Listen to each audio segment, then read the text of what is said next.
السلام عليكم ورحمة الله وبركاته. نبدأ بسم الله والصلاة والسلام على حبيبنا المصطفى سيدنا رسول الله عليه وعلى آله وأصحابه أجمعين الصلاة والسلام إلى يوم الدين.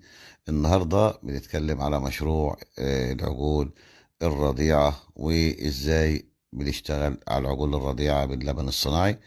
في البداية أنا اختياري للعجل لازم يكون العجل في حيوية تامة باين عليه الصحة العامة، والعجل سليم تماما ما بينهكش، ما عندوش نهجان. طبعا كل الحاجات ديت معظم الناس عندها خبرة فيها.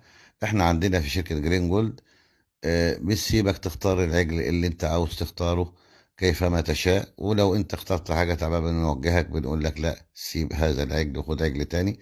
يعني ان شاء الله بنوجهك وندي لك النصيحة. طبعا عندنا متابعة ما بعد البيع خطوة بخطوة، ودي حاجة طبعا تتميز بها شركة جرين جولد. هرد على النهارده على اللبن الصناعي. اللبن الصناعي بحضر الادوات بتاعتي اللي هي اناء سلستيل، مضرب سلستيل، وبحضر شكارة اللبن بتاعتي والجرادل اللي هرد عليها. طبعا بنرجح نقول الجردل ليه؟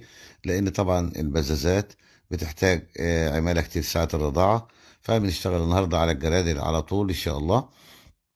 الكيلو البودرة بحله على 8 لتر مية، وطبعا بدوب بالمضرب الستانلس على درجة حرارة الغليان، لأن اللبن ما بيفكش معايا وبتعمل قلة على درجة حرارة الغليان. فبدوب تماما وبأدي لكل عجل كيلو ونص في الرضعة. يبقى كيلو البودر طبعا زائد التمانية لتر بيديني 9 كيلو. كل عجل بياخد كيلو ونص في الوجبة، يبقى كيلو ونص في 6 عجول، إلى كيلو بيرضع لي 6 عجول. 6 عجول طبعا. لو أنا جيت كمشروع استثماري بعد ما يطلع للفطام، التاجر او الحاجه اللي انت بتبيع له ان هو بيلاقي حاجه كميه يقدر يجي لك عليها. فعشان كده بيبقى المشروع ما يبقاش عدد قليل وحسب المقدره، كل واحد حسب ساعته ياخد عجل 2 3. بس احنا بنقول المشروع 6 عجول عشان خاطر لما يجي يسوق ويبيع يبقى فيه عنده تاجر يقدر يجيله. طبعا النهارده شركه جرين جولد بتوفر لك اللبن اللي هو الفرنساوي عالي الجوده، وتوفر الجرادل ترمومتر اللبن، بتوفر لك التحصينات، كل ما يلزم من المستلزمات البيطرية متواجد عندنا في شركة جرو جولد. الموجود عجول هولشتاين بيور ألماني، أعمار من 10 أيام إلى عمر اللي قبل الفطام، وشهر وشهرين وشهرين ونص، لغاية برضو في العجول اللي هي الفطام. بس طبعا العجول الفطام قليلة عشان خاطر السحب على الفطام عالي جدا إن شاء الله.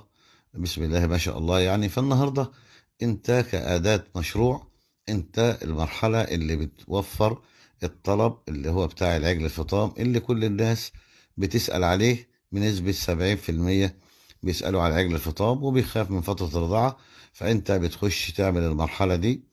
طبعا بتبقى المرحلة دي عاوزة عناية شديدة ورعاية. مش هنقول لا ده مشروع سهل، لا، المشروع طبعا عاوز عناية وانضباط، ويكون عند حضرتك العلم ان انت ازاي هتتعامل مع العجول الرضيعة.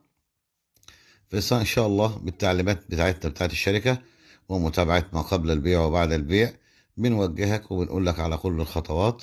طبعا متوفر اي اعداد من العجول الهولشتاين الرضيعة زي ما انتم شايفين كده في العرض. العجول بسم الله ما شاء الله اخر حياة. والسلام عليكم.